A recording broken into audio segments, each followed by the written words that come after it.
এরকম জামা প্যান্ট পরে এরা করে তাহলে বড় লোক হতো কি জানি চা বাগানেরই ড্রেস বলে অবশ্য। চারিদিকটা পুরো মেঘ আর কুয়াশা হয়ে আছে দেখো।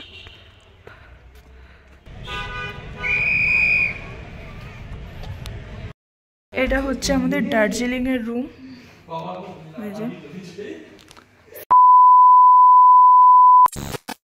Hello everyone, good morning. আজকে হচ্ছে দার্জিলিংয়ের দ্বিতীয় দিন। মানে আমরা তো কালকে এসেছি এখানে, কালকে কোথাও ঘুরতে বেরাইনি। মানে অনেকটা জার্নি করবার পর আর কোথাও ঘুরতে যেতে ইচ্ছা করেনি, আমরা এই হোমস্টেটাতেই ছিলাম।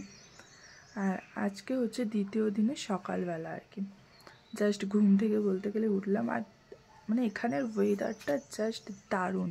মানে আমি তো ভেবেছিলাম হয়তো অনেকটা ঠান্ডা থাকবে, বাট তা কিন্তু নয়, জাস্ট হালকা ঠান্ডা। এখন ঘুম থেকে উঠে দেখিনি আর কি কত টেম্পারেচার চলছে এখানে। তো খালি দেখো তোমরা বাইরের ওয়েদারটা।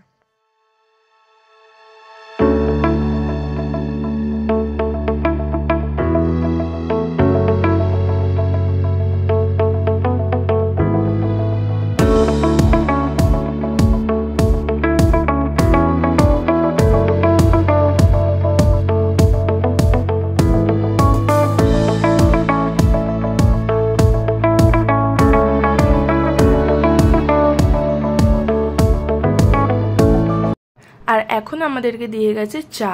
আর পাহাড় দেখতে দেখতে সবার সাথে গল্প করতে করতে চা খাওয়ার মজাটাই আলাদা। আর এখান থেকে চা আর টিফিন করে আমরা আজকে চলে যাব দার্জিলিংয়ে। ওখানে আমাদের হোটেল নেওয়া আছে। আর আজকের টিফিনে ছিল লুচি, ছোলার ডাল, আর তার সাথে ছিল স্যালাড। একদম জমিয়ে খাওয়া দাওয়া করলাম।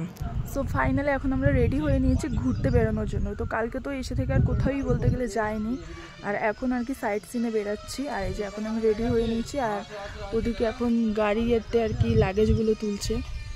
আর ওয়েদারটা জাস্ট দারুণ দারুণ, মানে গরমও লাগছে না ঠান্ডাও লাগছে না, জাস্ট দারুণ ওয়েদার, দারুণ। মানে এরকম ওয়েদার থাকলে তো ঘুরেও শান্তি। তো চলো আবার পরে দেখা হচ্ছে, দেখি কোথায় ফার্স্ট আর কি দাঁড়ানো হয়। এটা হচ্ছে মামামের ড্রেস। মামাম পাহাড় কোথায়? পাহাড় পাহাড় কোথায়? একটু পাহাড় দেখিয়ে দাও। ওই দূরে দেখা যাচ্ছে। তোমার কেমন লাগছে? ভালো লাগছে। কি খাচ্ছ তুমি? কে দিল? সচিন দাদা। ও আচ্ছা ঠিক আছে। এই যে এটা হচ্ছে আমার বরের লুক। এই হোমস্টেটা জাস্ট দারুণ ছিল, খুব মিস করবো। আর সবার ফার্স্ট দাঁড়িয়েছিলাম টি গার্ডেনে। আর এখানে এসেই এই টি গার্ডেনের যে মানে ড্রেস থাকে আর কি, তো সেটাই আমরা ভাড়া নিয়েছিলাম।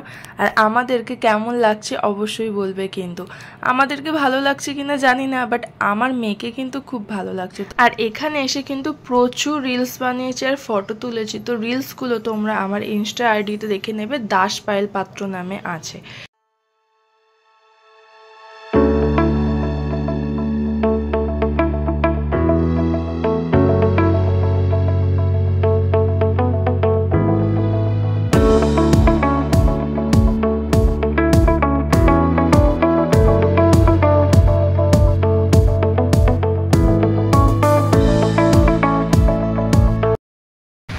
এখন আছি আমরা লামাটা পার্কে।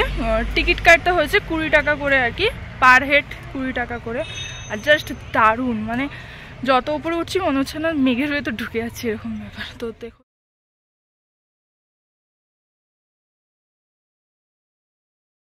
আর মামাম গাড়িতেই ঘুমিয়ে পড়েছিল, তাই ওকে নিয়ে উঠতে প্রচণ্ডই কষ্ট হচ্ছিল। একবার আমি নিচ্ছিলাম আর একবার ওর বাপি নিচ্ছিল। যেহেতু পাহাড়ের রাস্তা অনেকটা খাড়াই হয়, তাই জন্যই বলতে গেলে আরও কোলে নিয়ে উঠতে খুব কষ্ট হচ্ছিল, হাঁপিয়ে যাচ্ছিলাম। আর দেখো এমনই এখানকার পরিবেশ আর কি, যেন মনে হচ্ছে এখন ভোরবেলা। এখনই হাঁপিয়ে গেলাম, আর বাকিটা উঠলে কি হবে? কত কিলোমিটার বললো? 7 কিলোমিটার। জনের মাঠটা দেখেছো? হ্যাঁ, 7খানা মাঠ। উফ, বলতে পঞ্চবটি মোড়। পারবো তো উঠতে?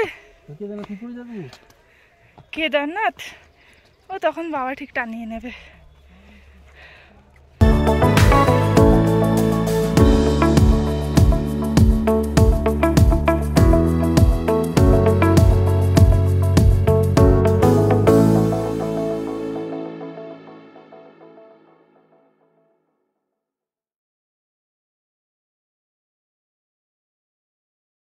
মামাম ঘুম থেকে উঠে পড়েছে।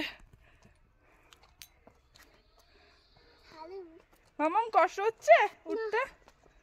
ভয় লাগছে না তো? এখনো সেই ওপরে উঠতে হবে। এখনই হাঁপিয়ে যাচ্ছি।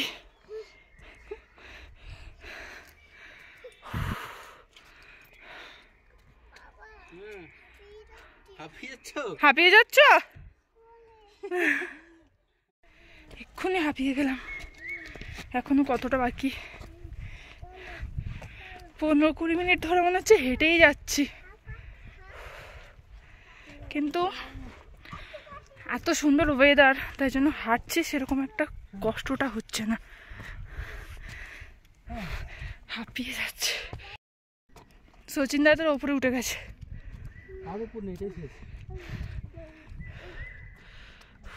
25-30 মিনিট ধরে হাঁটবার পর ফাইনালি আমরা চলে এলাম। বাট এখানে এসে মনে হচ্ছে যে এরকম পুকুর তো আমাদের ওখানেও ছিল, আমরা এটা দেখতে এত কষ্ট করে ওপরে উঠলাম, মানে কি বলবো। আর উঠবার সময় যতটা কষ্ট হয়েছিল, নামবার সময় কিন্তু তা হয়নি। বাট প্রচণ্ড পা স্লিপ খাচ্ছিল, প্রচণ্ড।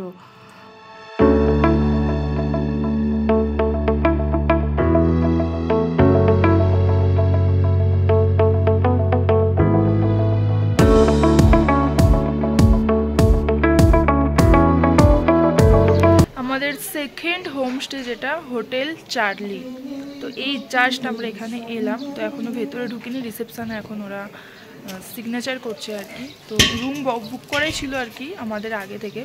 তো চলো দেখি রুম কেমন হয় না হয়, তো আবার পরে দেখা হচ্ছে। এটা হচ্ছে আমাদের দার্জিলিংয়ের রুম,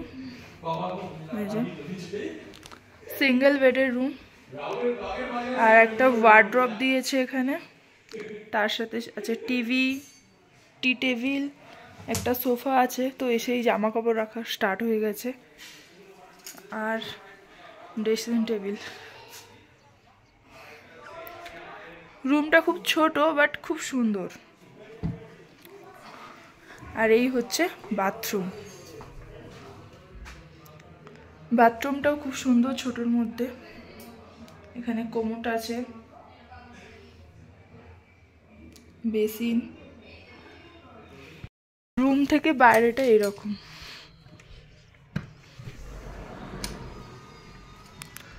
প্রচণ্ড কুয়াশা, কিছুই বলতে গেলে বোঝা যাচ্ছে না।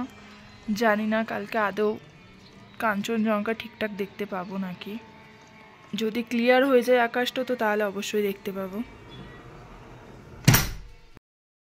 রুমটা কেমন লাগলো অবশ্যই তোমরা জানাবে। আর এখন আমাদের লাঞ্চ হয়নি, তো এখন ফ্রেশ হয়ে আমরা লাঞ্চ করতে যাব।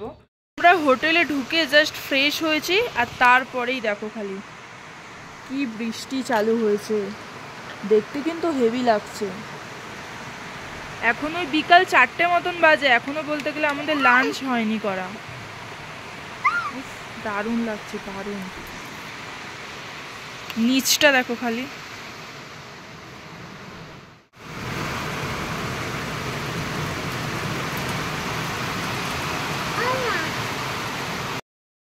দুপুরবেলা লাঞ্চ করে একটু রেস্ট নিয়ে এখন বেরোচ্ছিলাম ম্যাল রোডে মার্কেটে আর কি, কিছু সন্ধ্যাবেলা আর কি কিছু টিফিন করবো বলে হালকা করে এসে মাম্মা আর আমি আজকে ম্যাচিং।